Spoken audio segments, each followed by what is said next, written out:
Ladies and gentlemen, this was the first session of the day, basically meant to us, begin a day and create an ambience of motivation. And this was a bit wherein we wanted to share you a very innovative kind of an enterprise or an endeavor, which also gives you a perspective into some HR, quotient of it all. I'm sure this has been quite interesting for you all and gives you some food for thought to take away, more than taking away some, tips in B&W. Said that, as we set the stage for the panel discussion, which is lined up now ahead at this event, as the stage gets set, let me share this very common saying that I took out from the internet some days ago, which I very much can relate to. Someone has said, looking from the outside in, you can never understand it. Standing on the inside, looking out, you can never explain it. Many a times, we all get entangled in these sort of situation, in complexities arising from these sort of, situations. So, I'm sure the first session, which was meant to be a motivational session, I'm sure we could. It was also one of our. That was our attempt. To give you an insight into one such endeavor and giving you the real ground play of what happened, all the efforts, the complexities, the ideas, the innovations behind a successful endeavor. And this is now leading you to one important panel discussion, which really derives from the saying that I just shared with you. And herein, we would be talking about one very important equation inside an organization. We all know there's one very important equation, that of a CEO and an HR. And herein, at this panel, we have invited CEOs and HRs from development agencies and corporate world, wherein we are looking to dissect these strategic problems, all in a bid to smoothen the relationship between management and HR and give you an insight into all those complexities and opportunities, of course. So without further ado, time is of a sense for us today. I have the pleasure of inviting our distinguished speakers for the next panel. First and foremost, my pleasure, ladies and gentlemen, of inviting from among the CEOs, Mr. Anil Keshri Shah, CEO, Nabil Bank Limited.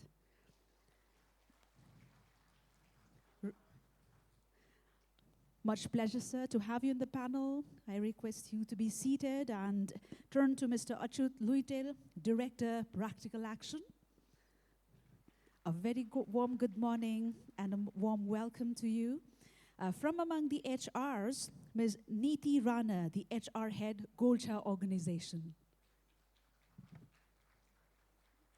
Neeta, I beg your pardon. Ms. Neeta Rana, HR Head, Golcha Organization. Mr. Prakul Kumar, Corporate HR, Nepal and Bangladesh, Dabur Group. And last but not the least, the moderator for the panel, Dr. Robin Acharya, Dean and Director at Virinchi College.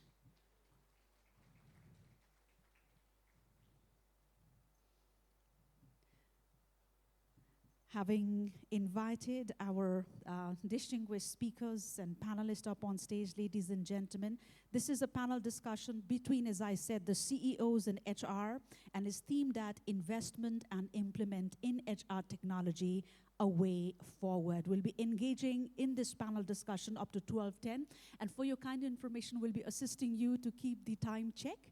We'll have two cards, maybe a red and a blue one, where we will be assisting you with the time check. Said that, it's my pleasure now to hand over the floor to the session moderator. Thank you. Do we have a caller mic? Do we have a caller mic? Oh, yes, we do. We do. Shall we try out?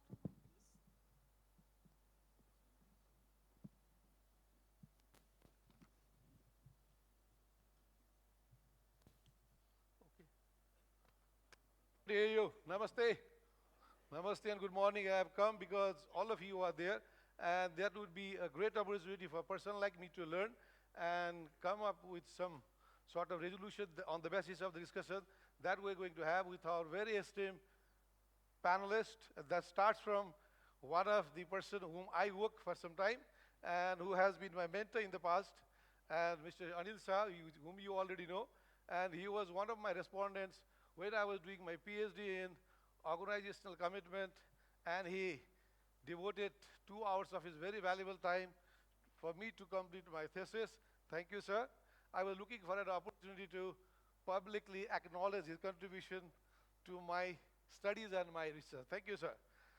The other gentleman whom and I haven't met, but we keep very warm connection because I also have served in the development sector for quite some time, and that inculcates the similarities between us, where we see HR from little different perspective than what normally Mr. Shah, Ms. Rana, and Prakul would see from for-profit sector. So we are going to have a different type of discussion where we will be trying to breeze upon the practices that we do in for-profit as well as in non-profit, especially the humanitarian and philanthropic organization like Practical Action. Now we come to the other lady, beautiful lady, who is wife of one of my very good friends, and she and I, both of us work in the hospitality sector for some time, and she is a very good, very hardcore trainer and a HR personnel who has got very good track record. Wherever she goes, she leaves very good impression among the employees and among the board of directors, which is very, very challenging work as we from the HR fraternity would understand. Now I come to Prakul. Prakul Kumar is very accomplished professional, and he comes from a company which has got 151 years of legacy. And that company has got range of products from Ayurvedic medicine to lot of cosmetics and other many things. And Davar is one of the companies in Nepal which is doing very, very good, like Naval Bank and the other companies which we take as the leading organization which sets best practices in the industry. Without further ado, now I would like to take this opportunity to grill my own seniors whom I have worked together. Now it is my turn, sir. I'll put on question, but I'll not make it very difficult for you. We will be looking for different way outs from you. As we know, this HR is something. In Nepalese context, I started working in HR early 1991. 1991, that it was called HR, but mostly we were doing the personnel activities only, and there used to be a lot of firefighting work. We used to align our activities with the labor union, and then labor union used to be little more unreasonable and more demanding. So I crossed that phase, and which helped me to understand what HR is. Now the context has to some extent changed, and we see more knowledge worker and very civilized people like sitting there, and also the managers like them who carry lot of new perspectives, challenges, and they bring in innovation in everything, whatever they do. Now I would like to start from you, sir. How are you, managing the HR, which happens to be very dynamic, because it starts from the acquisition to training to development. Then we come to one of the challenges is employee retention, which is a big, big challenge to big institution like them. And in the market, I hear people saying that they produce people and we enjoy. So what is your take on that, sir? Thank you very much, first of all, for the opportunity to be here, and second, for this wonderful question. In banking, they used to say, Nepal ma bank kholne ho bhane. If you want to open a bank in Nepal, you need two things. You need a license from Nepal Rashtra Bank, and you need a group of staff from Nabil Bank. No. If you have these two things, you can open a bank. If you look around at many of the banks which are here, many of your senior managers and CEOs have come from Nabil Bank itself. We're very proud of that. We're very proud that we've been able to contribute in this manner as well to the development of the industry. But looking at it from Nabil Bank's point of view, I wish I could say that we have an HR system in place that we are very happy with and there's nothing needs to be changed, but that is not the case. And I think that is the case for most organizations because HR is something that evolves. Externally, internally, HR systems evolve, the team that you have at any point of time evolves. So for Nabil Bank, attrition rate is not a big problem because we are 34 years old and we have people who have worked with us for 34 years, 30, 25, 20 years. So we have extensive experience and that's the core strength of Nabil Bank. But the problem with, I think, Nabil Bank is how to motivate and enhance productivity. Because like you said, when you started HR was, personnel and firefighting. In many of the organizations and in Nabil Bank to a large extent, even now, we're still doing the same thing, which is very sad. Because until now, I find organizations, we look at HR as a cost. For instance, in Nabil Bank last year, I think over 1 billion rupees was spent on staff cost, which is one of the biggest costs that the bank has. We, as CEOs, the board, the senior management, must start looking at HR as an investment. And until we have this paradigm shift in thinking, when any company wants to go buy land, they, negotiate, pay crores of rupees for land, for computers, to make the building. But then when it comes to people are very stingy in investing. And they say, oh, why do we need, there's so much HR cost and so on and so forth. But we must all remember, it's not the building or the computer or the land that delivers the results, it's the people. And unless the people are motivated, it's very difficult to get the result. And one person said something in an organization which I will never forget. He said, once you hire someone in a country like Nepal, it is assured that you have to give them the salary. High pai bhaneko cha, you can't even reduce the salary, you can never think of even terminating them. No, it's not going to happen. So once you hire them, you're going to pay them. That is not the question. The question is, how are you going to get the most out of the amount that you're investing in this individual? Return on investment. And this is where I think, hopefully summits like this will start a larger population to think about that. And not think about HR cost like rent cost or, utility cost or something, but it's an investment. And like you said, the investment, the thought has to come right from the hiring, and then the training and development, and then, retention and motivation. Right now, even if you look at HR does two things. Pays our salary on time and manages our leave to make sure, everyone's taking leave and not taking excess leave and so on. What is happening about identifying the person? What are the strengths? Why did we hire this person? Are we training them up for the core strengths for which we hired them? Suppose we hire some people because they're good at marketing. Some people that are good at operations or back office. Some people that are good at analysis. We throw them into the sea called Nabil Bank. And then everyone gets trained and developed in the same way and same form. So the reason we hired them disappears. We try to make them well-rounded individuals. And I want to tell you from my point of view, as the CEO of Nabil Bank and any organization I'm part of, I neither have the time, the patience, or the money to make anyone well-rounded. If you are good in marketing, I want you to be good in marketing, great in marketing, exceptional in marketing. I want you to train you in marketing. I want to put my resources in making you a better marketing person. So you're not good at analysis, I don't care. There are other people who are good at analysis. By organizations trying to make well-rounded employees, I think, one, we are losing out in the potential of the individual. So a marketing person becomes an average operation person, average back office person, average analysis person, and in the due course also just an average marketing person. And I think this is where, when given the opportunity, I always wanted to say is, all of you are in the HR field in different levels.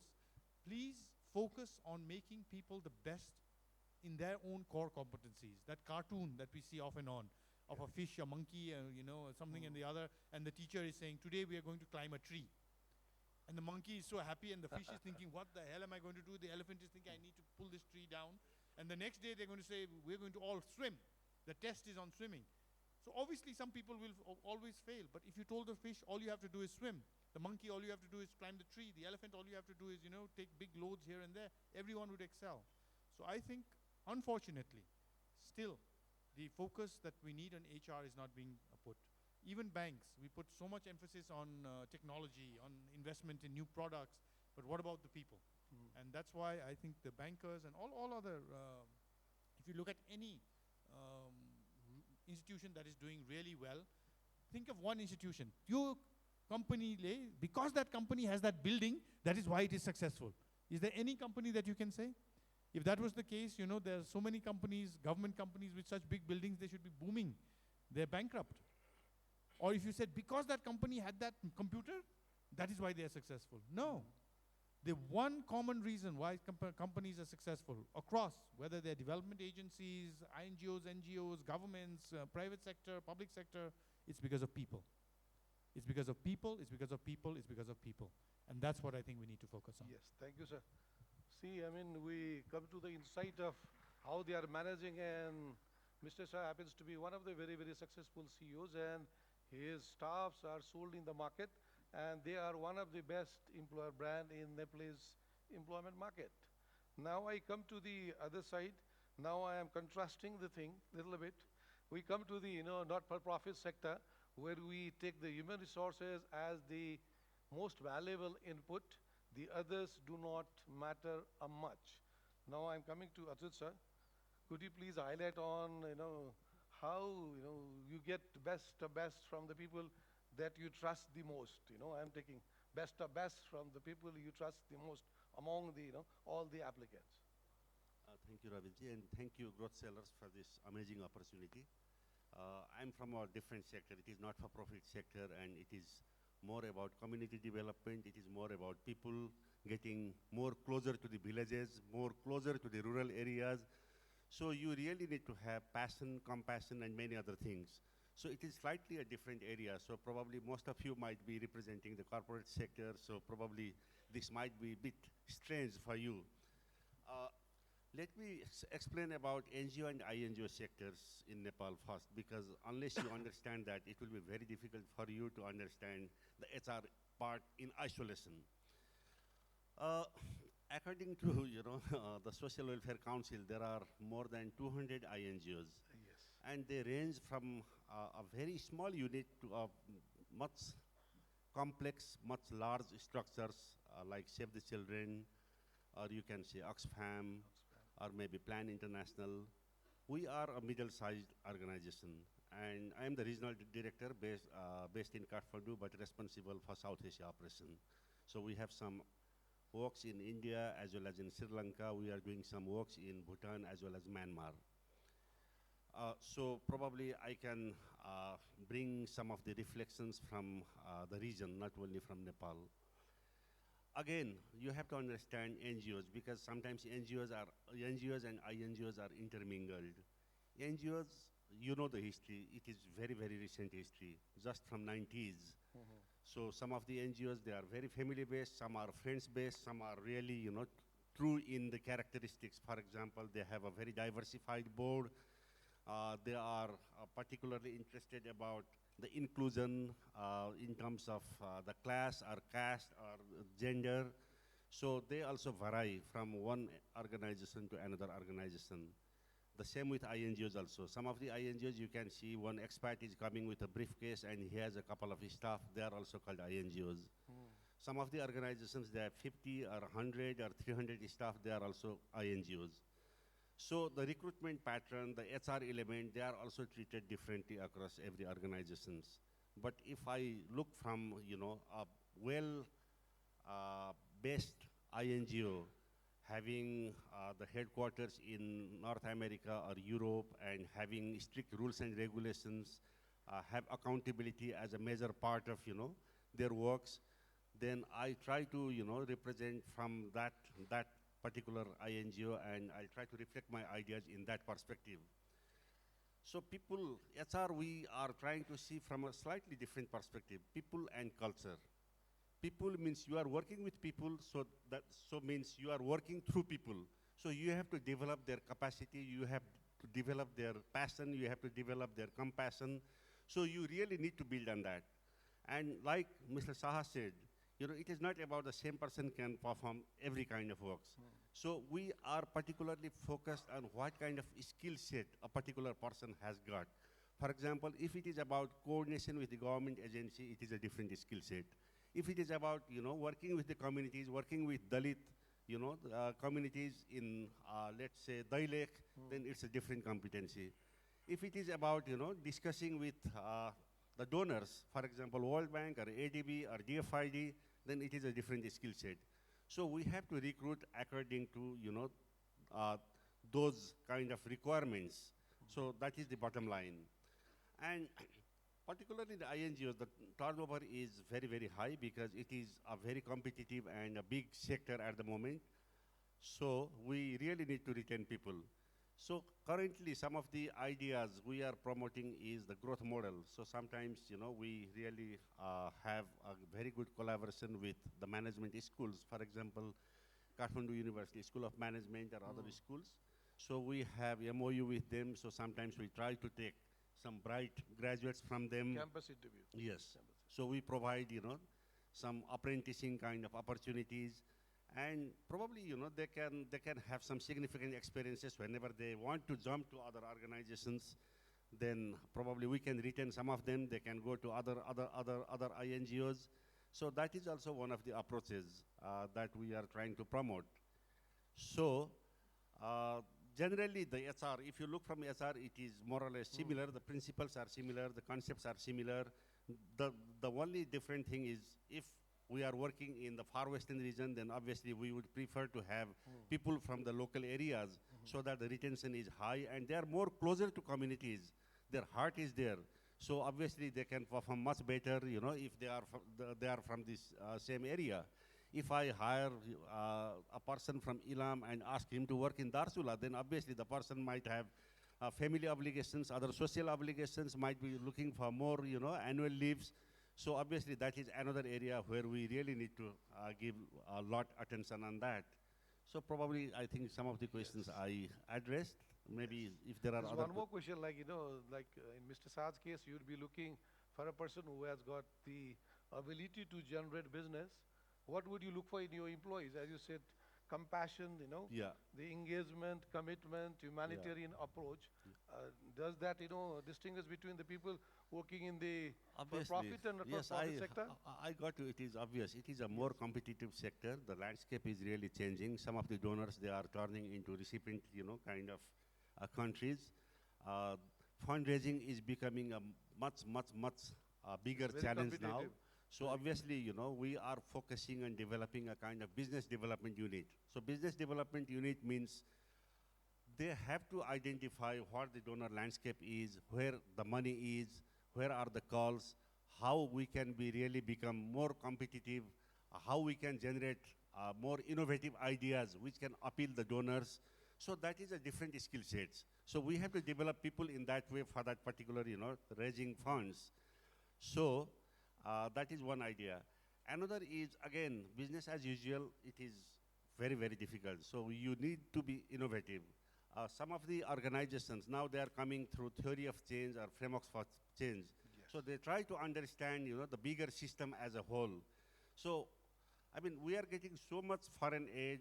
Our development history is much young, but still, although it has been more than 50 years, why we are still underdeveloped or least developed country. So we really need to reflect on that. So from that point of view, some of the organizations, they are trying to fix the system. So not only, go to the community, put some drinking water systems or small irrigation systems or, distribute some solar panels and help the poor communities to have better lighting system. It is not only that. So you try to understand the system, then do the system analysis, understand where are the gaps, where are the blockages, then try to identify what can be the leverage point you can really offer and try to contribute in that way so that the system works much better than before. So that is some of the, kind of approaches that we have been promoting at the moment. And it has been only, a couple of years, but we are really getting some exciting results. And in order to have that, we really need to have a different perspective on HR as well. Yes. So that's how we are also, trying to be more progressive in terms of HR, not just the conventional HR, but how Hard we HR, can really get people according to the required skill sets across different units.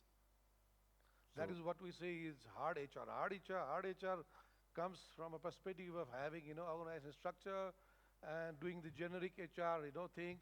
And whereas the things that we just discussed with Mr. Shah and Mr. Retail comes from the perspective of soft HR, which is very, very dynamic and which is, adding the flavor on the top of the food. The HR, every human being is coming to an organization has got possibly the best potential, but how can we inculcate the type of culture through which we would be able to bring in the real productivity to the surface, which is going to help them, the community, and to the institution as well. There are certain things that we need to do. Now I am going to the soft floor HR thing to our great gurus of HR. And Neetaji has been there in the HR sector for very, very long time, and she is a trainer, she is a HR manager, she's a very learned person, and she reads a lot. Now, Neetaji, please throw on some light on as to what is the type of, the HR practice that you do. Your organization has got more than 100 years of experience, and which is one of the biggest conglomerate in the Nepalese economy. And Gramlal Golsaji, we heard about him, and we read in our textbook also. Now, what is your take on this? How do you, bring in that? Okay. Good morning, everybody. It's really nice to be here. And just to share with you, I was also one of the HR managers of the first year, 2008. As Mr. Shah rightly said, a company is known by the people it keeps. So it is not the office. Of course, the office has to be clean, but it's the people.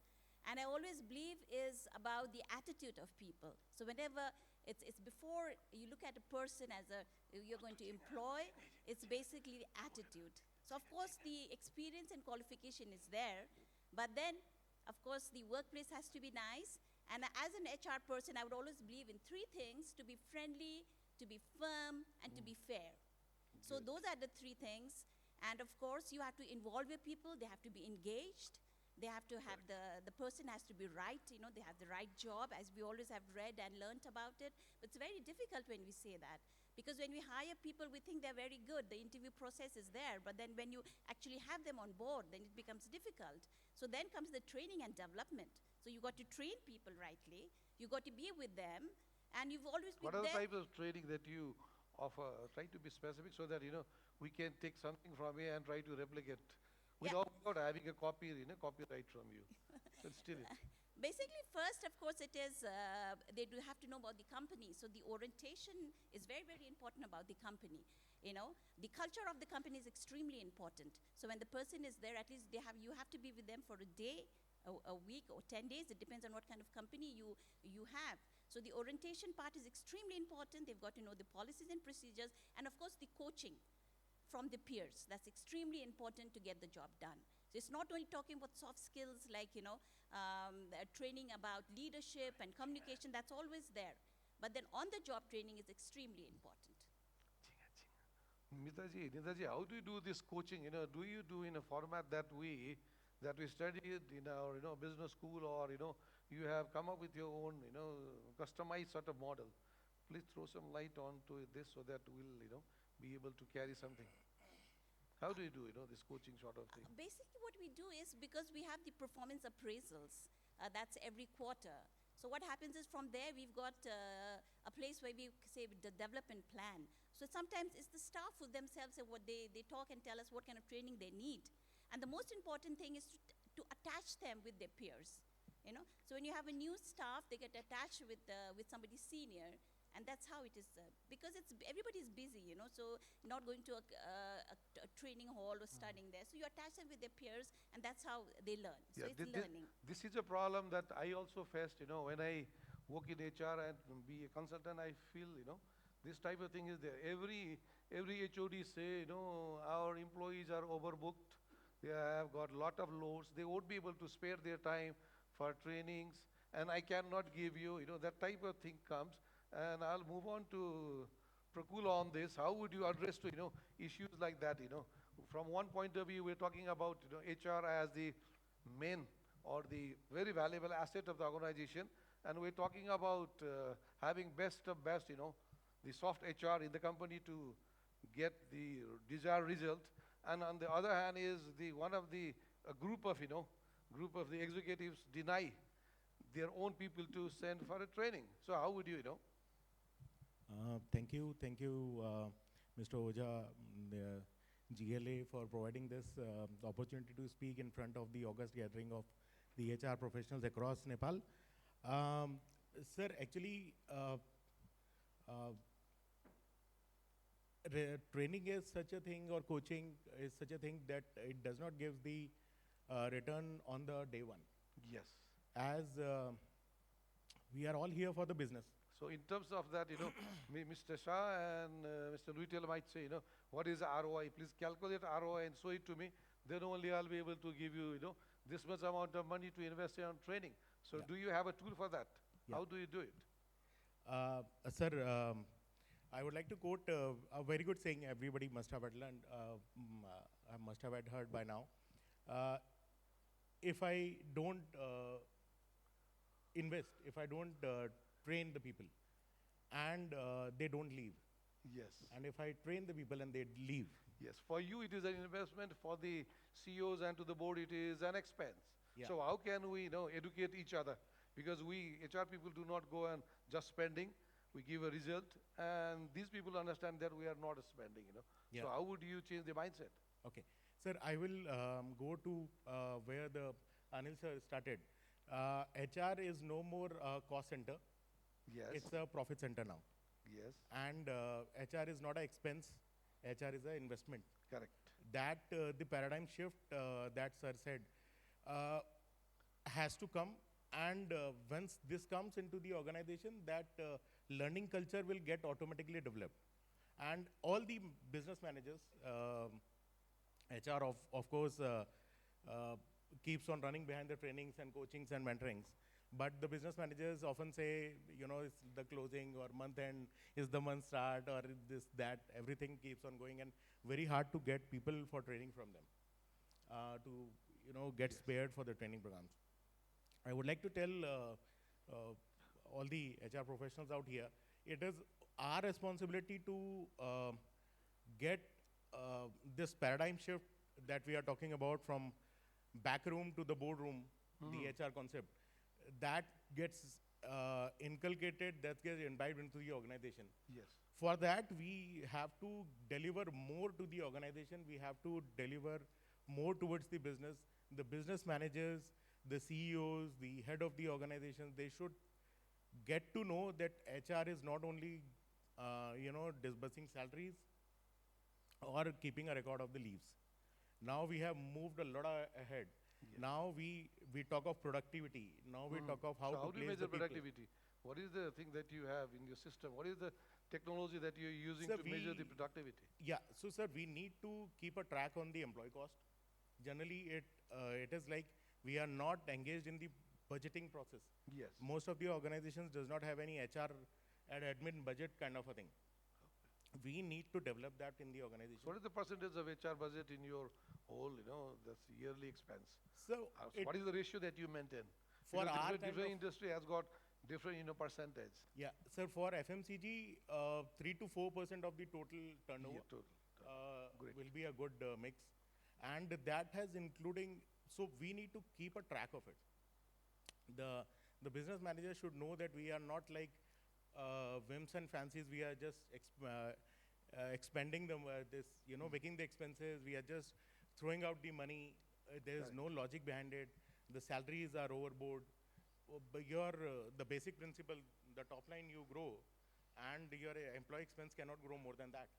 So that is the kind of thing that we need to inculcate, and then the confidence in the HR will definitely come in, that whatever steps we are doing, employee welfare, engagement, training, development, everything is linked to the business. It will provide, it will end up with the business only. That is the kind of thing that I would like to say. Once we develop that kind of a confidence within the organization that the HR is a business partner, that thing will automatically Yes. come. That comes to, HR as a strategic partner.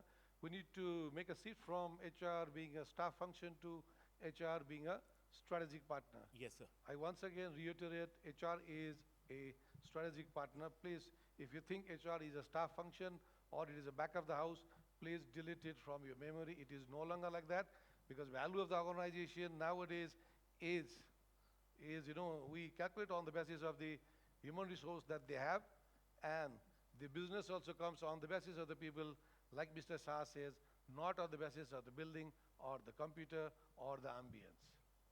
Now I would like to come to Prakul once again. Yeah. what is the difference that you find, the HR practices and the temperament of the HR force in India and Nepal?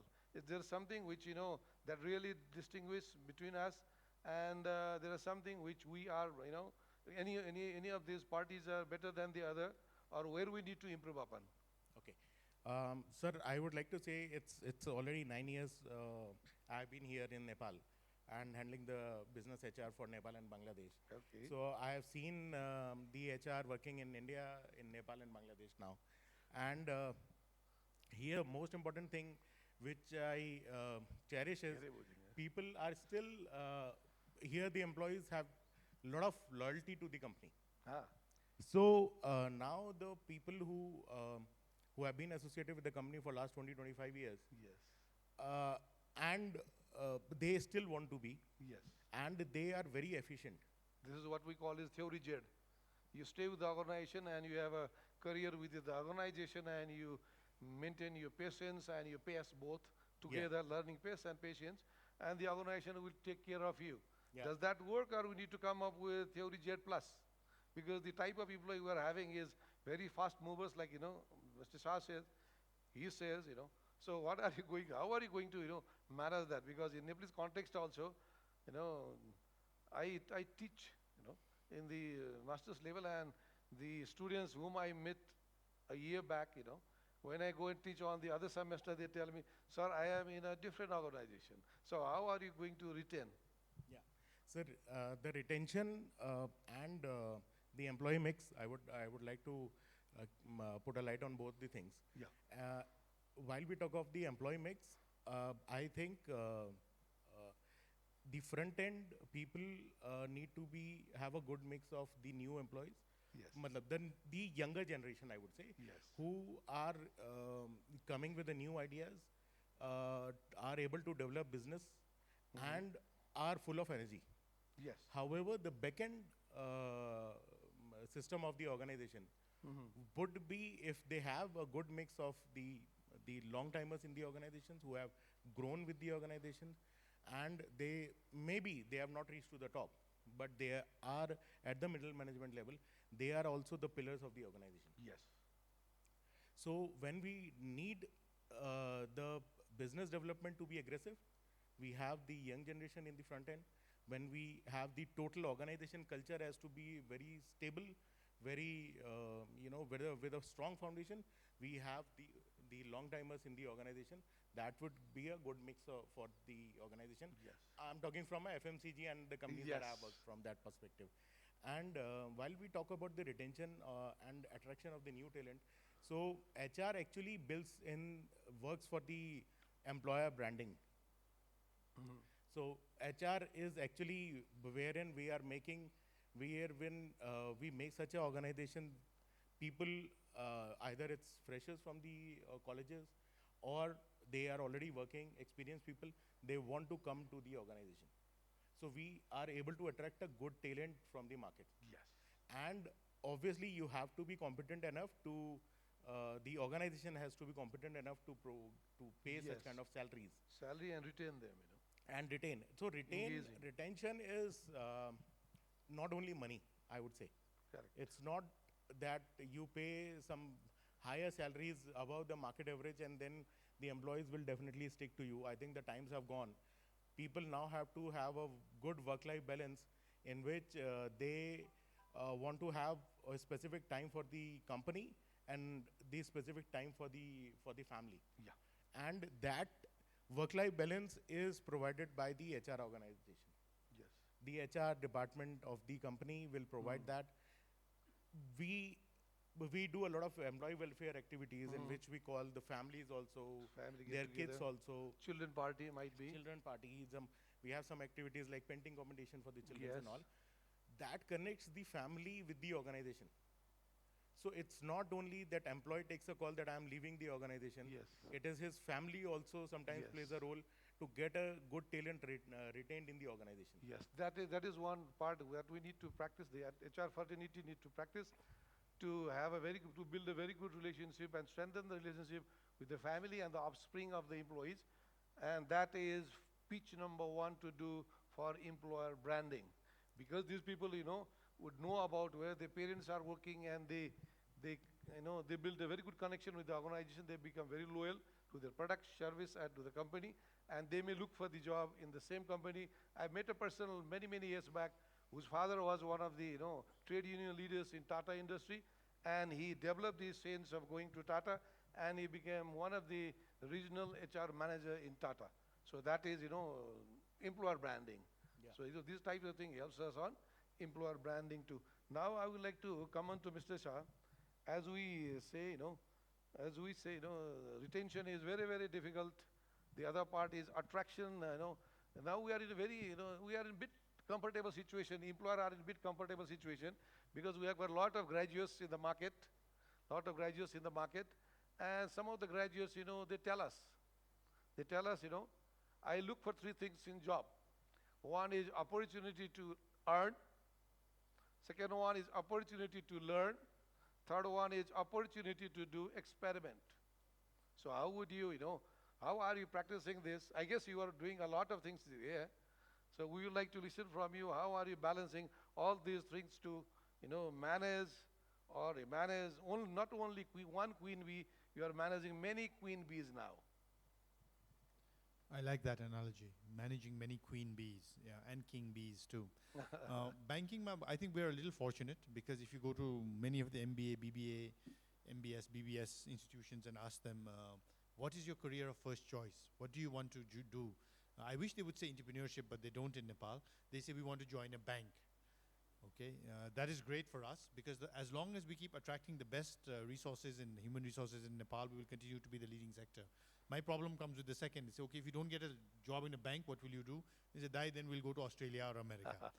That is the problem. There needs to be, after this I will do this, after this I will do this, and so on and so forth. But as you rightfully said, unless we can attract the best resources, unfortunately, organizations that are even great now will become good and then disappear in the future. Yes. I believe in a philosophy called Hamrolai Haina Ramrolai Prathamikta. Correct. Okay, this is very easy to say but very hard to do. It means we must, right from the recruitment, pick the best people. Not because someone called me or they're related to me or I know someone or something of the other and so on and so forth. If we are able to attract the best people from the market by following this philosophy of Hamrolai Haina Ramrolai Prathamikta, then the organization itself will have a culture of Hamro Haina Ramro in recognition and reward also.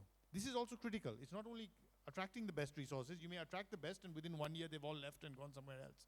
You need to retain them and motivate them. In doing this, if you don't do this, what will happen? If you recognize just your friends and your children of your friends and the best people are not recognized, they're smart people. They will recognize that, wait a minute, your organization matter, you have to either know somebody or do some chaplaincy or, we hear about people coming to CEO's house with fish and fruits and stuff like that. Then what will happen? The average and usually below average people will love the organization. Correct. And these are the people who would not leave the They will organization. never leave. They will never leave. But the best people will leave immediately. It's like in a class, in America in a class, the professor said, well, I have two options. We can do this class in a normal way, like everybody else does. In which case you study, you take exams, and then, whoever gets 90, you may fail, you may pass, you may get A, B, C, whatever it is up to you. Or the second option I give all of you is, I will give everybody a B. Everybody. You don't have to even come to this class, you don't have to do anything, you can already take it, your grade is a B. Which one would you like? And below average students went for option number 2 immediately. We all want a B.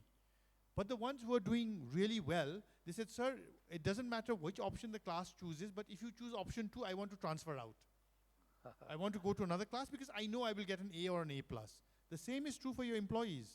The best will move, whether they're in banking or INGOs or in manufacturing or in the service sector, they will move. And you will be stuck with the average. So HR is very, very critical, the role, as has been said over here by the eminent people. It is not just a side thing of, let's bring people, pay them and get them to work and then wonder, why are they not producing? What is wrong? Why is my productivity so low? It's because at the end of the day, if this team of people that you've got do not actually start to produce results, then you're stuck. In a country like America, there's nothing. It's called the pink slip. You give 1 month's salary, don't come. Goodbye, tata. Yes. Take your box and go. They even give you, they ask you to leave immediately. Immediately, You're they call the sacked, you're guard. gone. They call the And guard this and is, off this you is go. what we call is employment at will. Yes. Both the parties can terminate the contract anytime. Anytime. There is no commitment at all.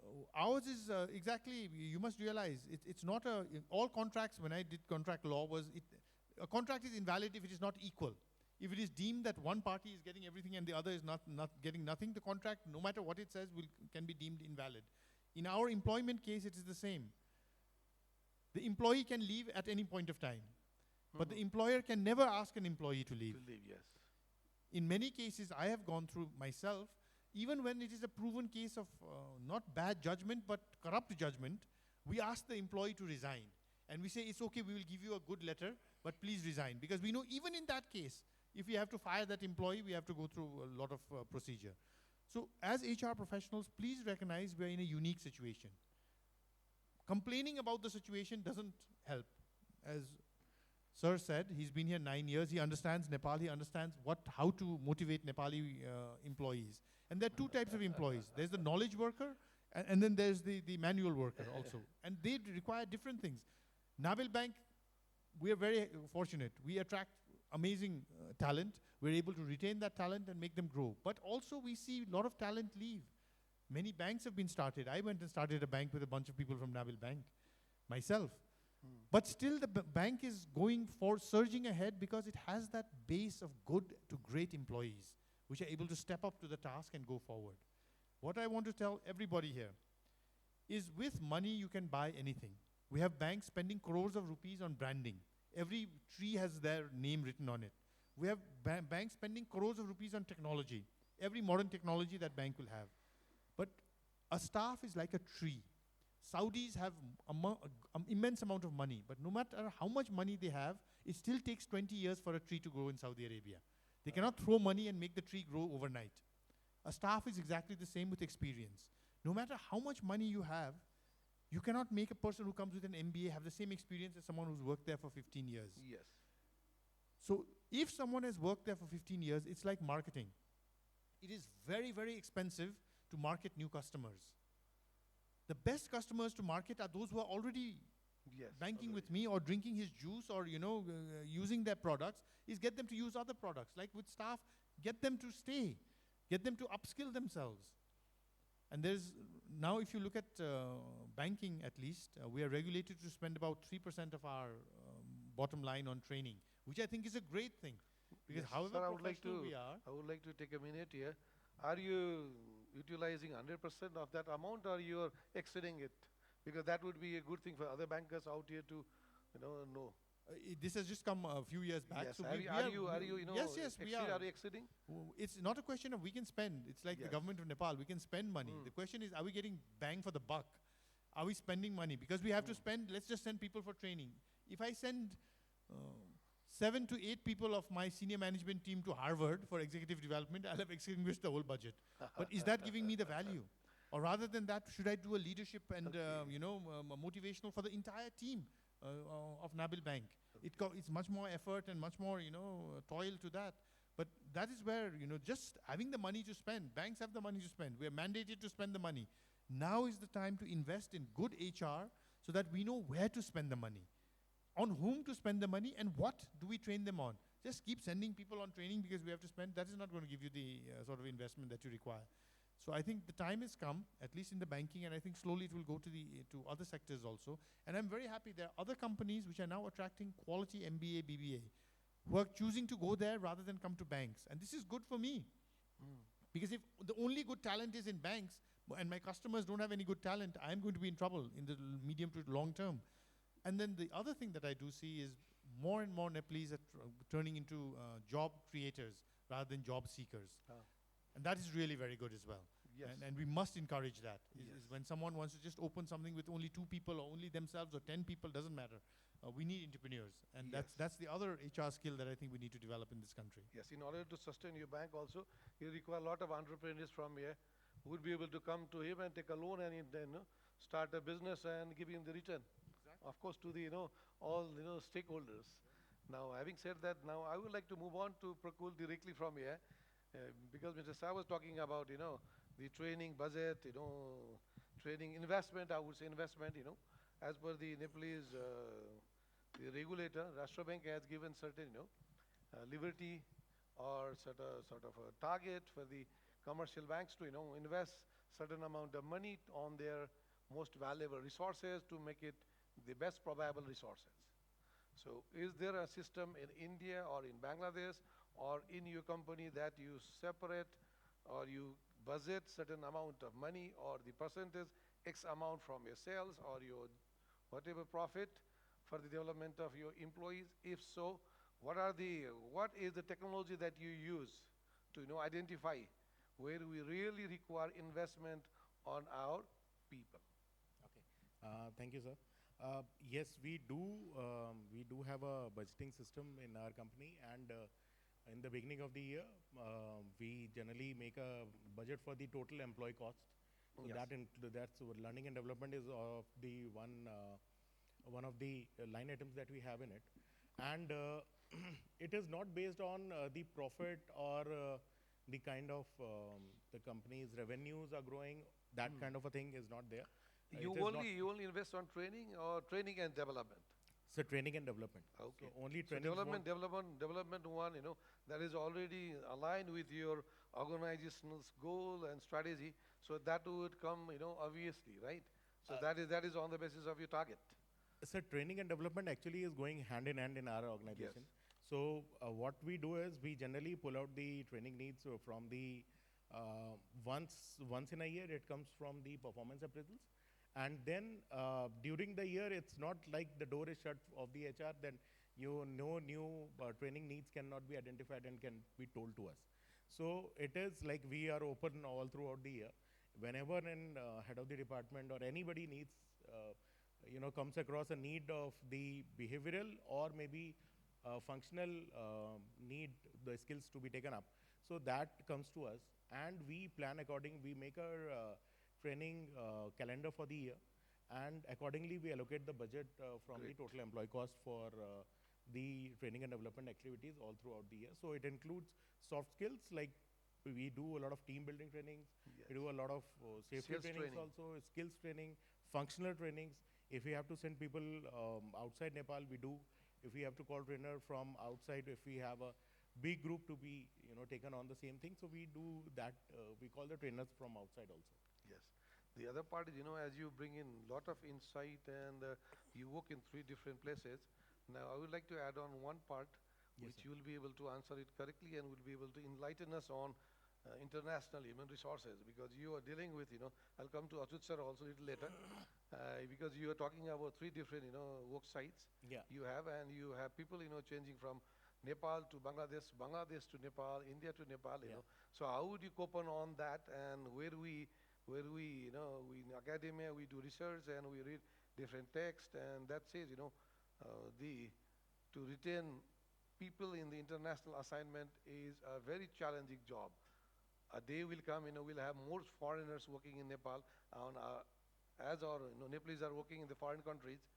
So how would you suggest us to manage, international human resources to get best out of the expatriates, the people working out here? Sir, I would say one bottom line is treat humans as humans. Okay. So Is everywhere. that enough? Is that enough, or you need to do something Sir, extra if we understand like whatever I have understood, Yes. this will work anywhere in the world. Yes. It's a one world now, so we have work permit systems, we have all these systems, but the people are working across the boundaries. Yeah. So we have a lot of employees who have come from India, from Nepal to Bangladesh, India to Bangladesh. But we have businesses in almost 126 countries. Yes. So people I would keep like on to, moving. hold you here one for a second. One of the research says, the main reason for, this attrition rate high in international human resources is the spouse not getting a space or not being engaged is a thing. So do you face a problem like that? Sir, we have not faced that. So you hire only singles? No, sir. Is We it have that? families out here. My family is here, and Okay. we've almost all the employees Yes. that have been going from. Even we have people who have gone from Nepal to Bangladesh. Yes. Our employees we have transferred. So, So how do you that's manage on that case? How do you manage the spouse, the family along with them? so Because the this is increasing and this is going to increase a lot in the days to come, I see. Sir, first thing is if the employee says that he will go alone, that should be, HR has to take a step because that is the thing that employee wants to come back to the originating place because where the family is. Okay, So that one thing has to be done, and but generally, if the spouse is on a is working, then the HR has to see something to get it Yes, engaged. this is what May we call not it, be in the same organization, the but couple's career or the dual career type of thing. Now I'd like to move on to Achuji. He is already having international staff coming from Africa, different places working here, and our people going and working in different places, and workforce diversity in your organization, I guess, is very, very high. How do you manage this? Do you have a technology to manage?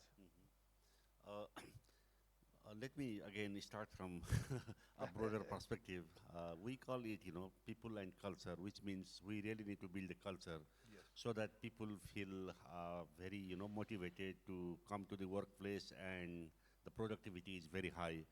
So in order to make that happen, then obviously we sometimes ask them, okay, how the work environment can be made better, how the communications can be much easier, how they can have some more coffee chat time so that, sometimes the creativity comes through those. So these all matter. So that is one part. Another is whenever we are opening new offices, then obviously we need to develop the capacity in terms of finances, in terms of HR, or in terms of technical capabilities. So we give opportunity from one country to another country. For instance, my finance person was in Senegal for 3 months, and she was instrumental in establishing some of the finance systems and also to transfer the skills and develop the capacity in Senegal. So these quite often happen. So that is one thing.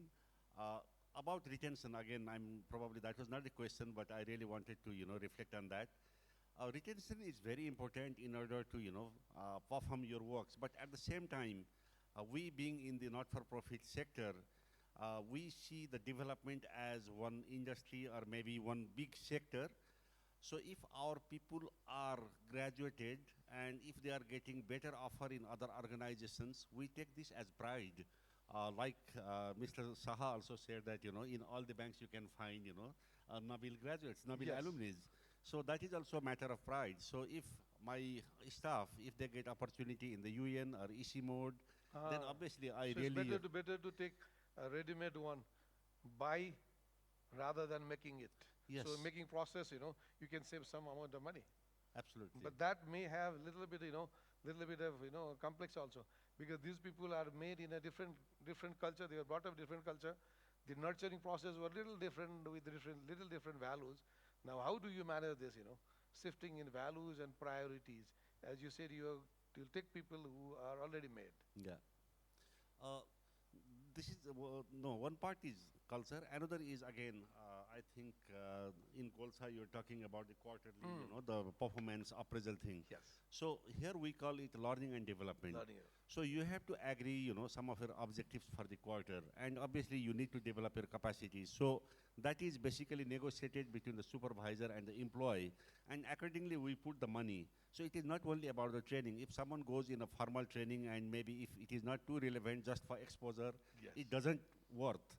People trying to go to Dubai or Bangkok for just exposure, that really doesn't make any difference to the organization. We are very particular, I guess, in development sector. ROI is very strictly monitored, and Yes. the money is monitored properly because we need to convince the donor, and the donors Yeah. bring in money from different places, from person like us, Yeah. $1, $2, Yeah. and that we need to justify to the donors. And if Yeah. it is a funding agency, then it is taxpayers' money, even strict rules and Yeah. regulation. Yeah. 2, 3 layers of reportings are there, I guess. Yeah, three level of audit. Sometimes, you are audited by the donor, you are audited by your head office, and you are audited by the government.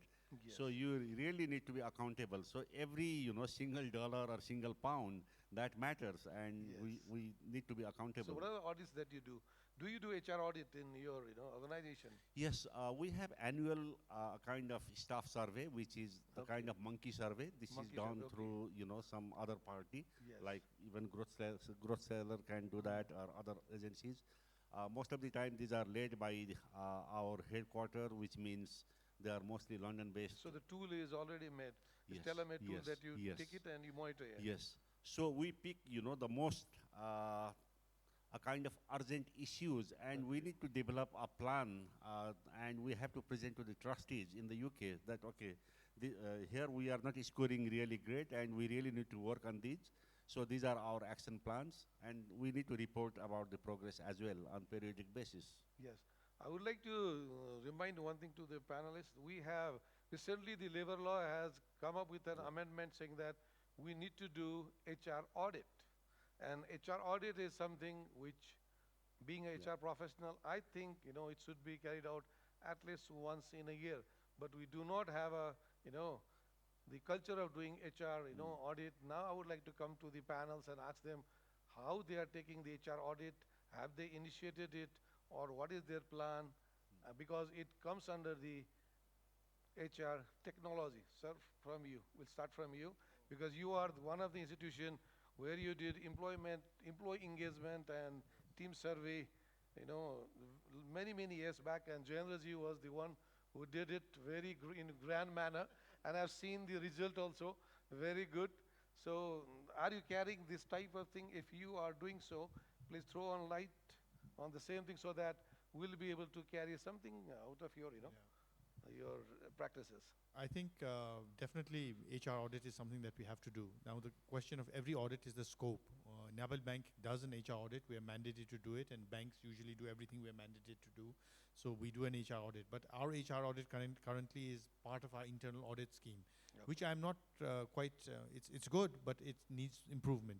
I would like a professional institution like our statutory auditors to also develop capabilities. We have to have some institutions with the Yes. capabilities to actually do a HR audit, because HR audit is multifaceted. You see, do you have the right people? Do you have enough people? Do you have too many people? Do you have the right people in the right place?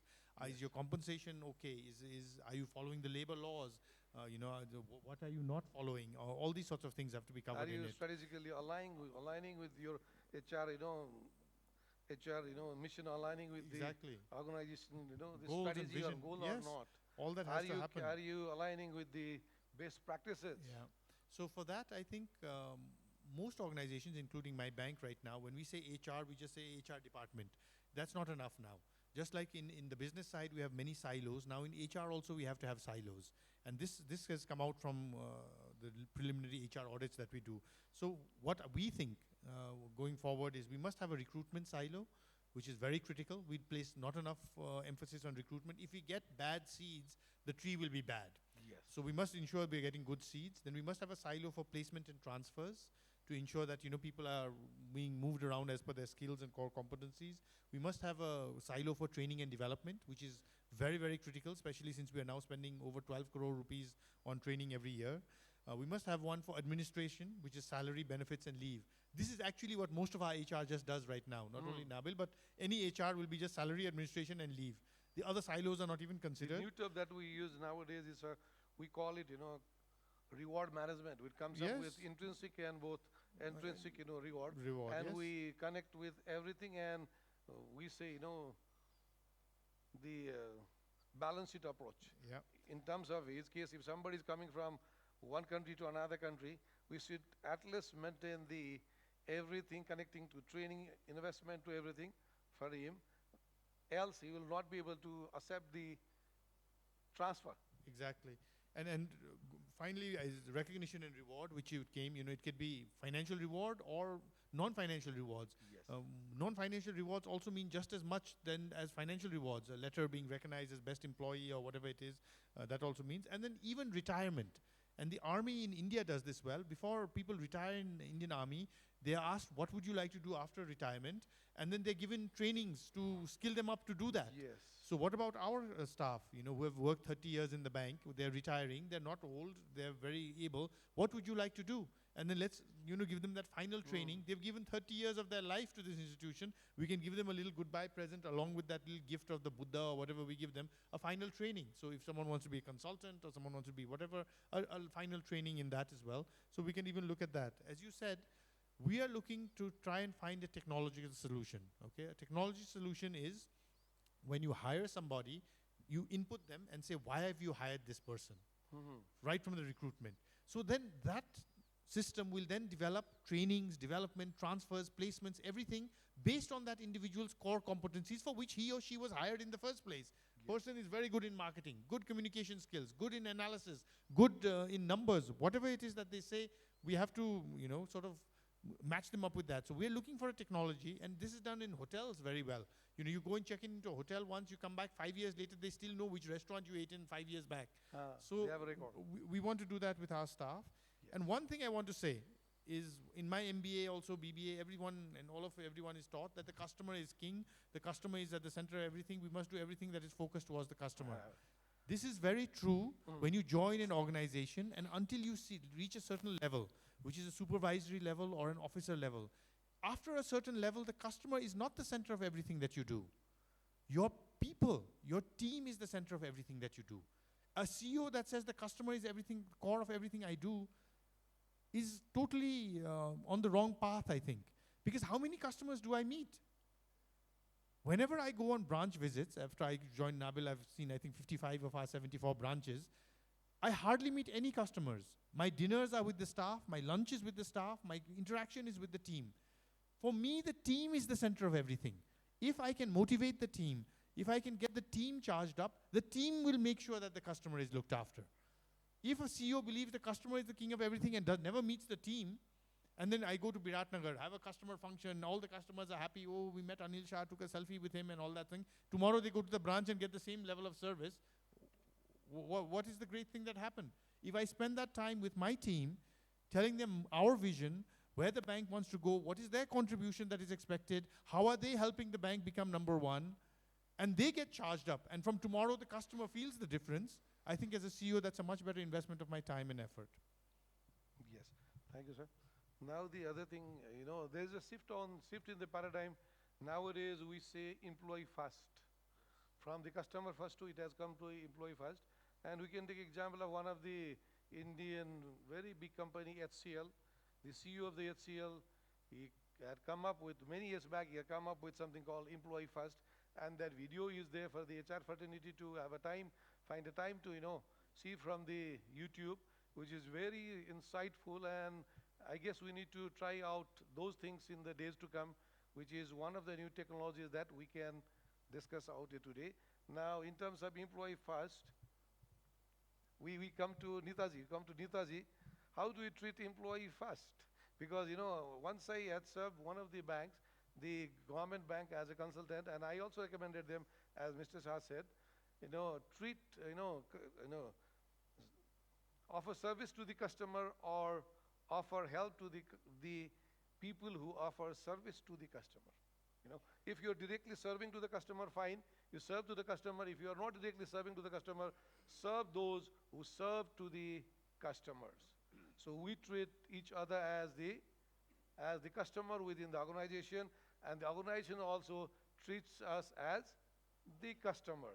So how do you do it? Because you have got a century-long, track record of being one of the biggest conglomerate. And I saw, I met Mr. Ramlal Gulcha many, many years back when I was in nursery school in Biratnagar, very impressive personality. And I recall my memories of those days. And we hear a lot about Gulcha organization doing different things. Please share your good practices. Okay. Employees first, basically, what I feel is there's got to be a lot of respect. The employees should have all the information they need. So as I said, orientation on day one is extremely important. And when they come, they are with you. You have to let them know what their facilities are. Of course, the salary package is already discussed. So that's extremely important. You know, day one itself, they should know where they're going to be sitting, what is their job description. So it's a lot of information. So, and we always believe in customers, you know, internal customers and external customers. So external customers, of course, are people who are our true customers. They come and they buy our products. And we always tell our staff, internal customers is we to each other. So that's extremely important. And also when somebody comes to you, you are all managers here, you know, if you're on the phone or if you're doing something, at least acknowledge that they are there. You know, if you just ignore them, then what happens is, then you shut the door. So employees first in everything. So whenever there is a vacancy in the company, so there has to be internal vacancy, you know. So this is extremely important. So it is the employees who are with us. They are the ones who are to be treated, who are to be acknowledged, and who are to be given all the facilities and of course, and the career path. So if there's a vacancy, first, of course, you look at the people who are there, and we have all this because now that we are into technology, everything is like, you know, I can be sitting in my office, I know the qualification, the experience, I check who's present there in each department, in all the branches. So if there's a vacancy, it is first that we look at somebody. Of course, we place the vacancy on the board, we ask them, but then of course that is there. So they have to be treated with a lot of respect. Yes. Now we have only 5 minutes left. Now I would like to have a rapid fire round, which would be, you know, I'll come to Prakul and ask you, what are the 5 best practices that you are doing? Tell us, everybody. Quick, 1, 2, 3, 4, 5. Please do not elaborate, we'll catch it. Okay. 1, 2, 3, 4, 5. Employee engagement and employee welfare is a must. Okay. That connects not only with the employee. That but is what you are doing, right? Yes. Number 1, employee welfare, One employee is, benefits. That is, I will take it as, you know, reward management is very good in Dabar. Correct? Am I correct? It may To or some may extent. not be. I'll not say it may be the best in the industry, but yes, it has to be impactful. Okay. It Number has 2? to be. It's not only the reward or it's not only the money that will. No, reward management comprises of not only money, it comes, the recognition it comes to from the, yeah. both the perspective. We are acknowledging the effort of Yes, the people, yes, sir. the output of the people, Yes. and we want them to retain it by acknowledging, appreciating, and celebrating the achievement. Yes, sir. That is the So philosophy. that we are trying to do some of the activities in that. Yes. So, Now, number 2, let's come to number 2. Yeah, continuous learning is learning and development is a Yeah, must. learning That and is development. Do you have a technology? Do you use this online portals? Yes, we do have online Okay. portals, and we do have the normal classroom teaching or Okay, maybe that means we have an on-the-job academy. trainings. Okay, Dabar Academy is there, right? Not specifically a Dabar Academy. Yes, we have a system. Okay, you have a system. Yeah. Good. HR Number 3. intervention in terms of openness is very important. Okay, communication. Can we say employee communication? Not only employee communication, sir. The employee should feel that HR is They are heard. yes, HR is available at all point of time. Okay. So yeah, but sometimes it is like HR, going to HR is like कहीं कोई pink slip ना पकड़ा दे, कोई कुछ ये ना कर दे. Yes. That kind of a threat should not be there. It should Okay. be. So what type we of should- policy you follow? Do you follow open door policy or closed door policy? Open door policy. Open door policy. Open So door people do not policy- have to get into HR. People can directly talk to their own seniors and even find time to talk to their CEOs also. I'll come to Mr. Shah on one part, where he was addressing to one of his employees on the Facebook and resolve the issue. That is an example which I'll give a floor to him to explain. Yes, and transparency is very important. HR systems, processes, policies Yes. should be very transparent to the employees. It should not be Okay. like Policy clarity. policy So clarity. 4 you have covered, only one left now. Which one would you like to take? The best one. Speed and grievance handling. Okay, good. Very good, sir. Now, over to Mita madam. Mita madam.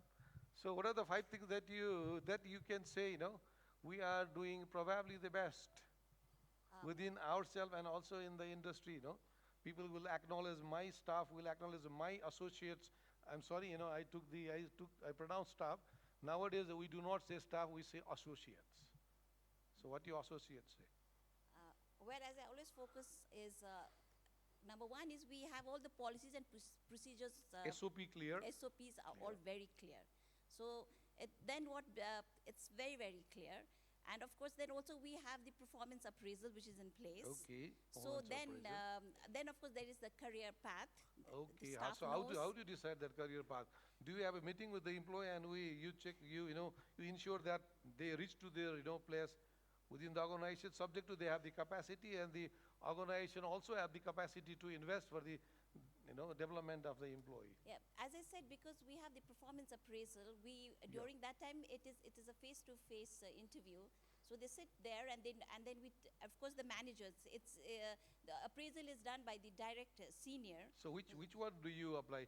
Do you take 360 with No, TQM? we don't do 360. That is very hard to do. We have our own. We've designed our own appraisal system. It's very simple, where we do the KPIs. Okay, KPIs, So the good. KPI is done, and then it's very simple. So it's fast and it's simple, and everybody does that. So and it's very quantitative. It's not like why you've not done it or what happened. Like you can see it, the results are there. Yes. So So it's- do you use bars? You Yes. explained that number, right? Yes, yes. Yes, correct. So we do that. That's one thing, and then of course we have a lot of fun. Working only work makes it's very boring, as they. So HR, what if we have a plan, and we try to do it every quarter, where there's lots of games and going out. And number 5 is, I would say, integration of all branches. So Okay. HR will go there and see the standards are maintained. So we have a checklist: the office cleanliness, the toilets. How So you everything is basically done. maintain the hygiene. Hygiene Everything. factor. Yeah, there are standards to the office, how the office should be maintained. So these are the 5 things, I think. And as I said, we should also have a lot of fun. So Yes, that's how it is. yes. Okay, we'll come to your office to have fun, All of us will go, have an ice cream and come back. Having said that, I'll come to Achyut sir. So what are the 5 things that you would like to, share with us, so that we'll come to your office, to learn Yeah. those 5 things? Yeah, it is, you need to be here, like Mr. Shah said, Hamro hoina ramro. Very good. That is very important. Meritocracy. And another is lesser hierarchy. Yes, So flat the formal organization. structure, that is really not appreciated. So you should be accessible. You need to have open door policy. So that is obviously the second important thing. The third is, they should be feeling quite motivated to come to office.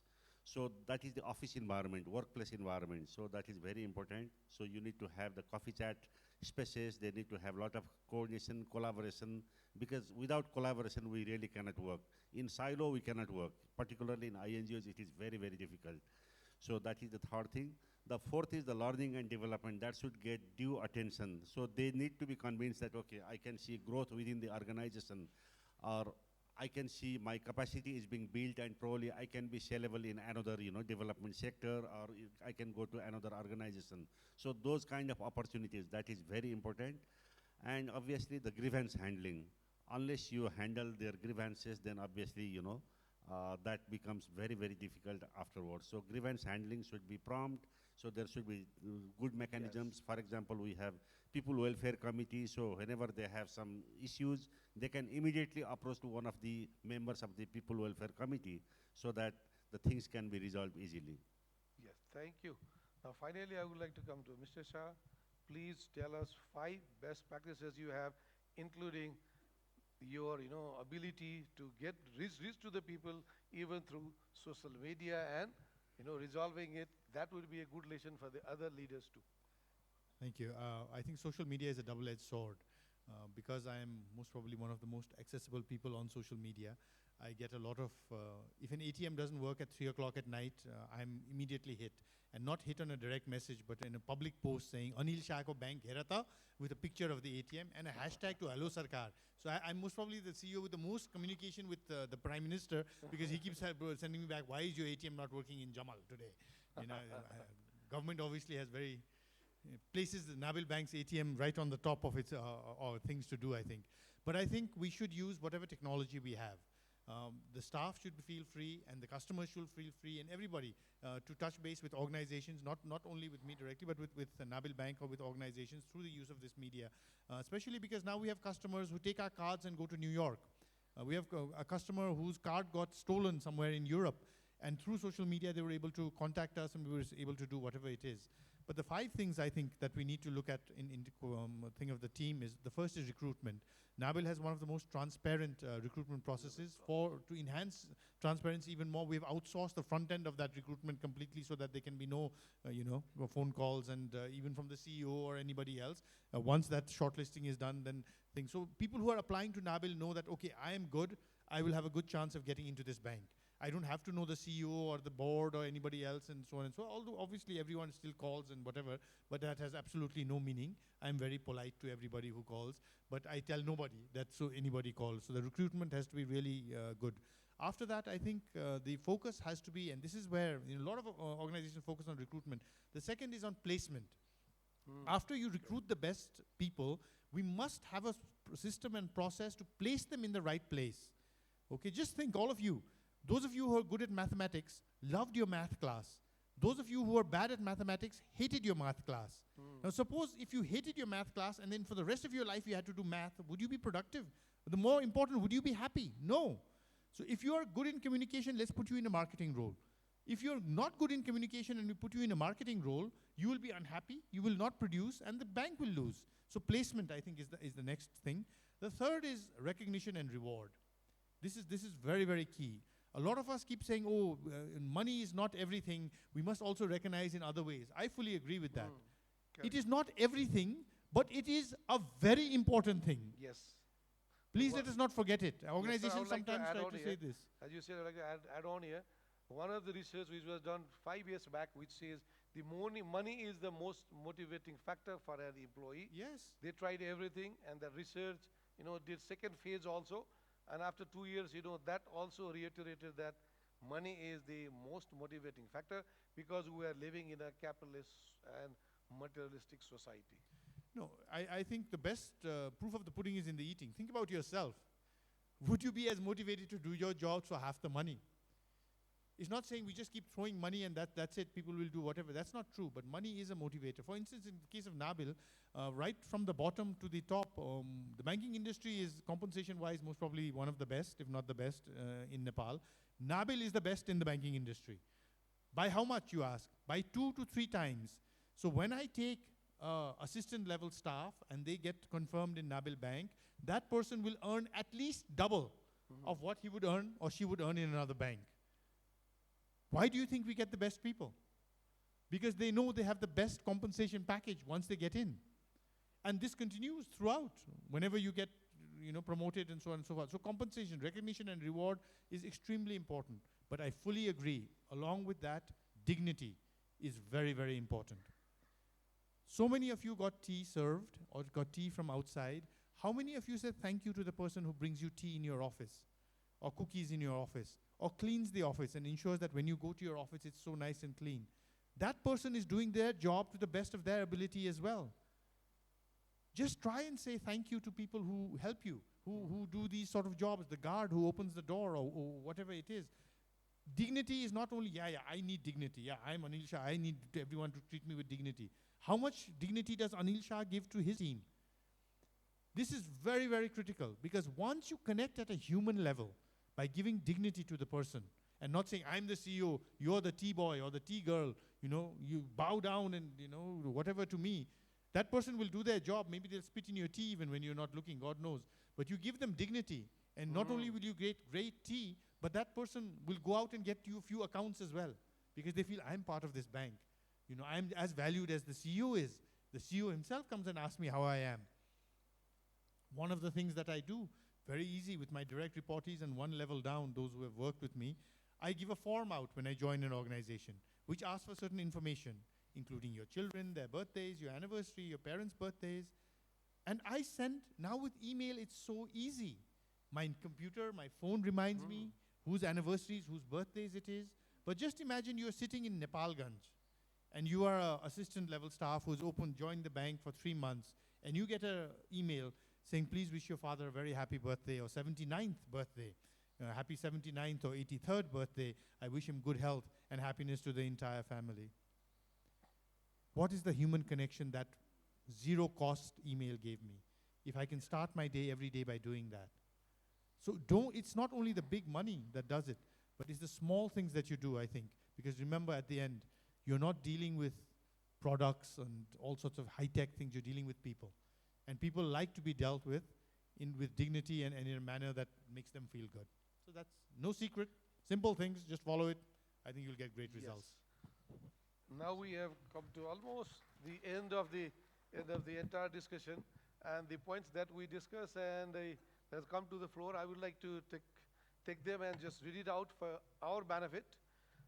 The one that we need to be very careful, is on the employer branding, which we can initiate on our own to brand as a preferred employer in the job market for HR. And that is a message to the HR fraternity. So how would you bring in that culture to your organization and reflect that in your behavior to attract the most valuable resources in the market? Another one is, as we discussed, the second one is talent management. How you acquire talent and nurture them properly and retain them is another challenge. And other part is turning HR from cost center to a profit center by engaging them, by bringing creativity and innovation in whatever they do, allowing them to, or providing them opportunity to learn, earn, and do experiment. They fail, they learn, and they come up with better product and greater solution for all of us. And other one is, how would we align this, HR function with the main organization function so that we no longer become a staff function, we become a very valuable strategic partner, and other technologies that we need to do, which in Nepalese context, we do not do much. That is, HR audit and online training portals, the competency-based HR systems, and one more thing that we need to do is expectation management. We do not manage the expectation on our own. There has to be somebody within the organization who take responsibility of managing the expectation of the employee. That doesn't mean you give them everything. You tell them what they deserve. People do not get what they desire. People get what they deserve. So that has to be there, and that is what we call is meritocracy has to be there. And one more thing, the research says there has to be very good alignment between the HR and the CEO. Then only the HR and the CEO would be able to take the HR function to another level where you will have best of best people, probably the best environment, and everybody working there will be thoroughly enjoying every moment. They be there even after the retirement also. As Mr. Shah says, you train them for secondary skill. They have second career after retirement too. Having said that, I would like to thank all the panelists being here and enlightening us through their very rich experience, knowledge, and the exposure they have in their profession, and wish them all the best in the days to come. Thank you, everybody. Very good afternoon. Would you like to take a few questions from the floor? We still have about 10 minutes. Now this part is closed, now floor is open. Now you can ask any question to the panelists. Can we send out the microphones, please? I think there has to be somebody to moderate out there. Good afternoon. I'm Hema Guru. I'm an human resource for DAB School. Suniya, you need to raise your voice a little bit. Ajay bhayera the help garnu pareko sari. Hi. How was the thing? Okay. When you were this perfect.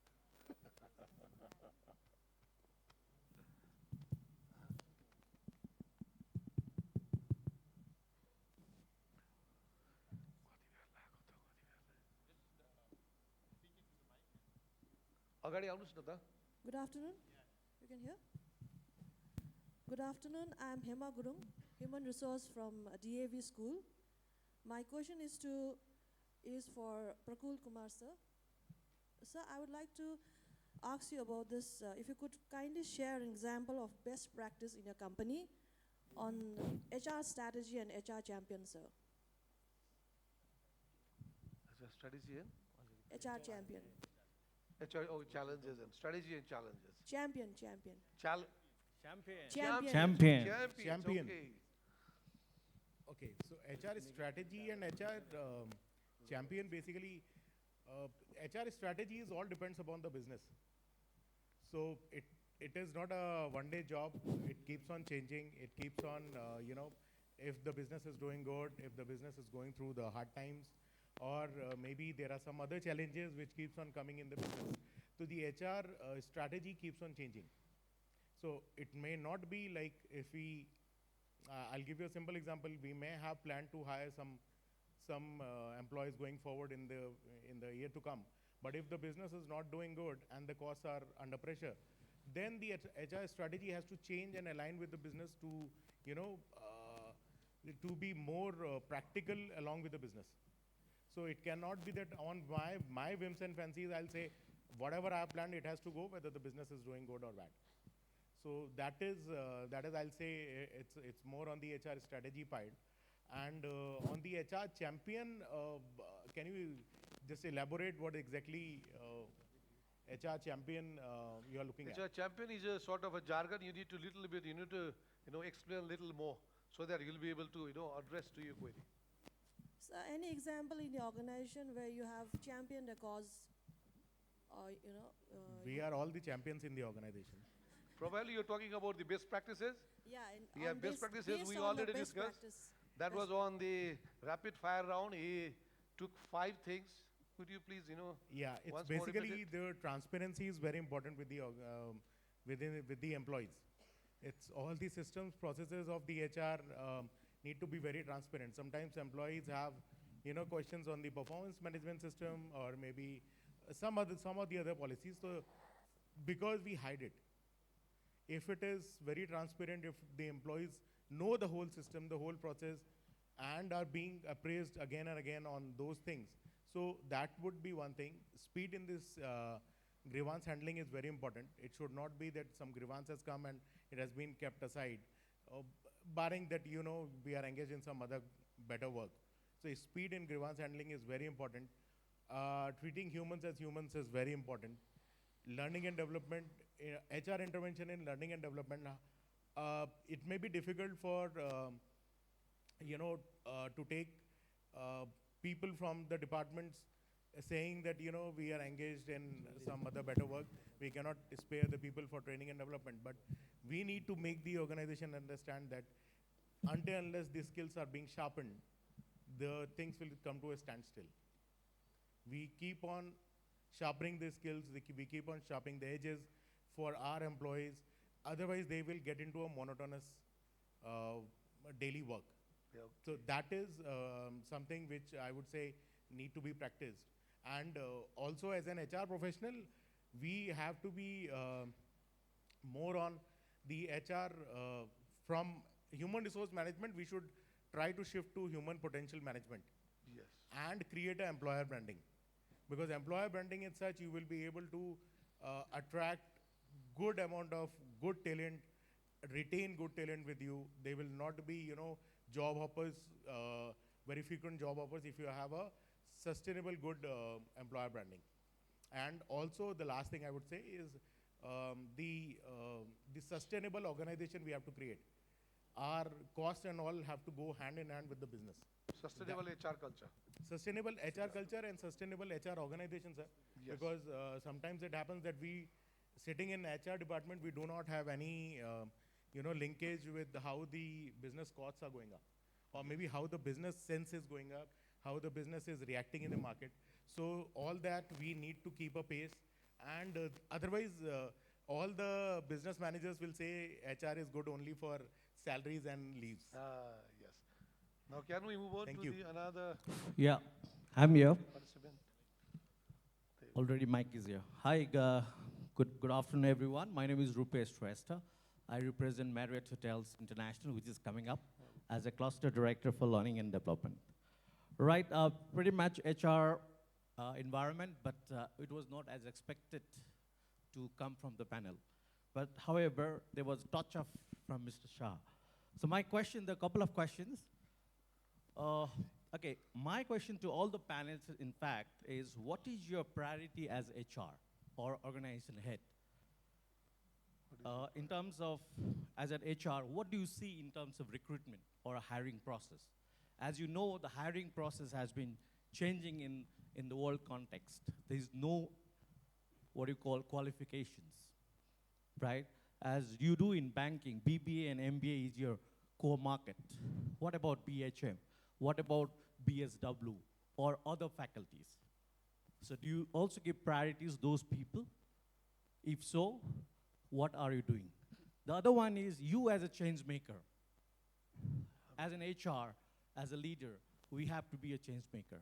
So what changes have you done with your arrival in your company? I'm sure with Mr. Shah, there are a lot to do, but with others as well, so that we can follow. Thank you. I think you have got more than one question, many questions. Two questions. So which questions should we answer first? Any. Which one would you like us to Any, answer? sir, any. No, I think Anything. from as an organization head or an HR head or anybody in the organization, I think when it comes to HR, the main focus has to be the people. Okay, we forget that at times. It may sound stupid, but we forget that at times. We talk about compensation packages, we talk about organization structure, we talk about transfer policies, we talk about recognition and reward. We forget the people. That at the end of the day, whenever I go to these MBA institutions, I ask, is management a science or a art? It's a mixture of both because of that. What we learn, the foundation is science, but we have to apply it on people. And every person is different. So I think the success of what you do and what you don't do depends on how much time you take to learn what the person is all about. If you try to do a cookie cut model for everybody, then it will not work, one. Second, banks, yes, we have BBA, BBS, MBA, MBS, because otherwise, even when we have, say for management trainees, we take 30, we get 3,000 applications. Can you imagine if you opened it up to everybody, what would happen? It would be impossible to manage. So that is just the key. The key is you must have a BBA, MBA, because these are the skill sets we require in a bank, we feel. And once you have the key, doesn't mean you get access. It means that you can open the lock and look in, and if you qualify amongst the thousands who apply, then you get to access to come inside the door and have a conversation with us. So that I think is critical, that when you study a certain field like a BBA, MBA, we know what you have learned. And once we know what you have learned, then we know what to expect from you once you join the team and how fast you can start running. And I think that's pretty much what it is. And I think everybody does innovative things in a different way. You know, as Dabur was said, with the family melas that they have and so on and so forth. And I'm sure everybody else does innovative things that we do. We have to innovate in HR. Because as is being said from the panel, it's not just about paying salary and managing the leave. We have to motivate the team. And in team motivation, whether it be staff picnics that are done, whether it be team building exercises that are done, whatever it is, whichever way we touch the lives of the staff in a positive manner and they feel good about being part of the bank or part of the organization that you're part of. If you don't feel good and you feel miserable coming to work every day, but you have to because you need the salary, then you're not going to get productivity out of the person. But if the person is happy, we have an advantage in Nabil Bank. Okay, and I tell the MBA or the BBA students who come in, I ask them how, especially, how many of you are married? And because people don't marry young, all of them, so none of them raised their hand. So I said, all of you are not married. So now that you've got your job, whether you are in love or you're going to get into an arranged marriage, your marriageable quotient has gone up. Because अब सासू ससुराले अनि के गर्छ बुहारीले ज्वाइँले नाबिल ब्याङ्कमा काम गर्छ भने ओहो ल एकदम राम्रो रहेछ ल ल रिस्तालाई अब राम्रो गरौँ गुरुजी तपाईँले कुण्डली सुण्डली नहेर्नुस् उहाँको त नाबिल ब्याङ्कमा जागिर रहेछ भन्ने जस्तै हुन्छ so you need, every organization needs to make that so that people are happy and pleased to be part of that organization and privileged. Engage people. Engagement. Now in the Nepali, I always take it to the national level. I want a day not only when the Nepali is happy to work in Nabil Bank, but when I take my green passport and go to America, they say, oh sir, you're from Nepal, please, come on in. And not say, oh, you're from Nepal, go to that room and take off your clothes. You know, so just like that, when my country, I feel, when will my country come to that? When my nephew is an American, okay? An American national, मेरो भाइको छोरा. And when we go on holiday together, my daughter always asks, भाइ चाहिँ किन त्यो लाइनबाट सुरु जान्छ हामी चाहिँ यो लामो लाइनमा किन उभिनुपर्छ when they were small. Because he has an American passport, he walks right through. Whether we go to Europe or go to Africa or go wherever. We have the green passport, so we stand in these big lines. And I always think, whether it's an organization, an institution, an individual, or a nation, let's try to add value however we can so that we uplift. And if everybody feels that, then there's nothing that will stop us, I think. So that is becoming employer brand. Yes. You brand yourself, and on the basis of that, you get best of best people, and you nurture best of best. and your output is best of best, and your stakeholders are not happy, very delighted. I think अब कस्तो खालको क्वालिफिकेसनको मान्छे भन्ने चाहिँ अब त्यो रोलले पनि define गर्छ होइन. अब आइएनजिओमा for example if we are looking for finance officer, IT person. हामीले त फाइनेन्सकै मान्छे खोज्नु पर्यो होइन. बिजनेस डेभलपमेन्ट भन्यो भने एमबिएको मान्छे खोज्नु पर्यो अथवा इकोनोमिस्टहरू खोज्नु पर्यो. अब फिल्डमा जाने फिल्ड फेसिलिटेटर हो भने अभियसली सोसियल वर्क पढेको मान्छे खोज्नु पर्यो. त्यसले गर्दाखेरि it is defined according to the kind of the position, what kind of skill sets you really require. यो फ्ल्याट चाहिँ अब अलिकति त्यो ब्लू प्रिन्ट अप्रोचबाट हेर्न सकिँदैन. That is the first thing होइन. अनि अर्को कुरो चाहिँ you need to make the work environment very appealing, very motivating. People really feel that, okay, I'm going to the office and I'm really having some creative hours. I'm also offering something to the office organization. त्यो गर्नु पर्यो. तर त्यो गर्नको लागि the salary is not the only benchmark. अब salary चाहिँ हामीले के गर्छौँ भने हामी नट फर प्रफिट सेक्टर भएको हुनाले वी क्यानट कम्पिट. तर among the not for profit sectors we try to make sure that we are within the 50%. 50% भनेपछि that is above average, at least above average. त्यो भइसकेपछि चाहिँ I think that makes sense. As you know, I'm supplementing to his answer is, if you require somebody to work in the human right project, you will look for somebody who has done graduation in human right, that is for humanity. From humanity, and if he's looking for somebody to do the advocacy, he will look for, people with the LLM or B.Ed. Sorry, the this law degree. If they are doing a project on education, they may look for the talent from aid, that is education. So it depends upon the requirement of the assignment that they get, and we get. In fact, every employer has got different product line, product mix, and that defines the HR mix, I guess. Now we'll take only one question, then only one question. Now you need to decide who's going to ask. Only one person can ask. The others we can meet, Hello, sir. outside during the lunch also. Ladies once, Hello. ladies once, gents Only ne one. question so And the rest of the people we can meet during the lunch, and you can ask us tons of questions, no problem. Thank you so much. Namaste, good afternoon everybody. It's me Bindu Bhattrai, Vice President of HR Society Nepal, and professionally I'm working as a Senior Human Resource Manager in Gurkhas Group, is a multinational company, Hong Kong based company, okay? My question is Luitel Sarlai sir, alikiti NGO focus छ, मेरो multinational company भएको भएर चाहिँ सरलाई focus छ. सोध्न त मलाई अनिल सरलाई नि सोध्नु मन लाग्थ्यो, उहाँले धेरै ब्याङ्किङ सेक्टरलाई फोकस गर्नुभएको भएर आई रियली वान्ट टु अलिक इन्टरनेसनली भएर can you please tell me the 5 best practices, global practices of human capital management? And we, Nepal, is a developing country. हामीले डेभलप्ड भएको कन्ट्रीको प्र्याक्टिसेसहरू चाहिँ अझै पनि इम्प्लिमेन्ट गर्न सकेका छैनौँ जस्तो लाग्छ. सो त्यो बेस्ट 5 प्र्याक्टिसेसहरू नेपाल जस्तो डेभलपिङ कन्ट्रीमा चाहिँ कुन युज गर्न कसरी गर्न सक्छौँ, so that we can compete to those developed country. Thank you so much. सरमा the first and foremost thing चाहिँ राइट स्किल सेट्स नै होला जस्तो लाग्छ होइन. किनभने त्यो सब्जेक्ट नबुझेको मान्छेलाई कुनै पनि ठाउँमा राखिदियो भने त्यो मान्छेले पर्फर्म गर्न सक्दैन होइन. अब मस्कुलर काम गर्ने मान्छेको लागि मस्कुलर मान्छे चाहियो, अलिकति थिङ्करको लागि त्यस्तै किसिमको मान्छे चाहियो. अब हामीहरूले हेर्ने हो भनेदेखि कुनै पनि अर्गनाइजेसनमा like you need to have some thinkers, you need to have some enablers, you need to have some doers. Correct. And accordingly you need to select people on that basis. होइन, कसैको एनालाइटिकल स्किल्सहरू हुन्छ भनेदेखि the person can really think about the system, the analysis गर्नु पऱ्यो. अनि कुनै मान्छे चाहिँ साँच्ची अब अराएको चिज गर्न सक्ने, त्यसपछि डेलिभर गर्न सक्ने छ भने त्यही किसिमले हुन्छ होइन. त्यसले गर्दाखेरि अब right kind of skill sets त्यो एकदमै इम्पोर्टेन्ट छ. अनि अर्को कुरो अब हामीले जहिले पनि वर्किङ इन्भाइरोमेन्ट राम्रो भएन भने हुँदैन. अब अलिकति गभर्मेन्ट अफिसमा कहिलेकाहीँ जाँदाखेरि हाम्रो काम हुँदैन, किनभनेदेखि फाइलहरू छर्रेको छ, मान्छेहरूको कुर्सी भाँचिराखेको छ, फर इक्जाम्पल टोइलेटहरू फोहोर छ, हाइजिन फ्याक्टर. अब त्यहाँको ओभरअल वर्क प्लेस इन्भाइरोमेन्ट, त्यो वर्क प्लेस इन्भाइरोमेन्ट चाहिँ तपाईँको कस्टमरको लागि पनि र त्योभित्र काम गर्ने मान्छेको लागि पनि अलिकति अपिलिङ हुनु पऱ्यो. त्यो भएन भनेदेखि मेरो विचारमा कुनै पनि ठाउँमा कुनै पनि कन्टेक्स्टमा, not only in Nepal, it is everywhere होइन, त्यो चिज मेरो विचारमा जरुरी हुन्छ.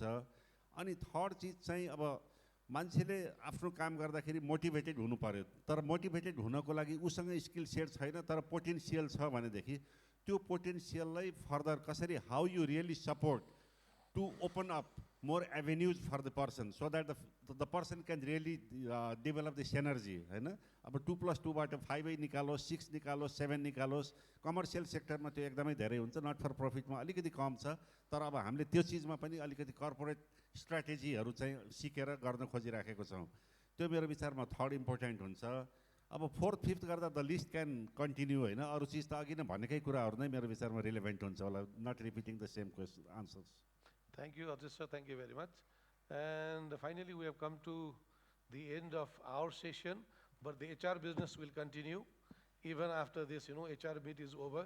It will be continued, and we are there in the fraternity, and we will be in touch. And you can take their email addresses also, and you can communicate them if you want. And they would be more than happy to guide you, mentor you wherever you require. Having said that, thank you very much once again to the panelists, to the organizers, everybody present here. Thank you, everyone. Have a good day. And thank you very much on behalf of the organizers. Thank you for this very, very important and intensive and interestingly very enriching session. To all the esteemed panelists and special thanks to the moderator himself. And to give away our formal gratitude to the esteemed panelists, I have the pleasure of inviting the MD of Growth Sellers, also the chairperson of the event organizing committee, to come up on stage and kindly extend this token of gratitude to our esteemed panelists. I request all of you to kindly be seated because I have some very important announcements to make before we depart for lunch. Please.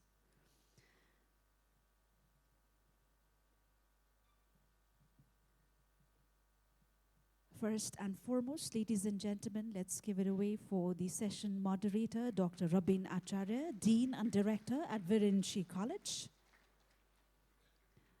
Mr. Anil Keshri Shah, the CEO, Nabil Bank Limited.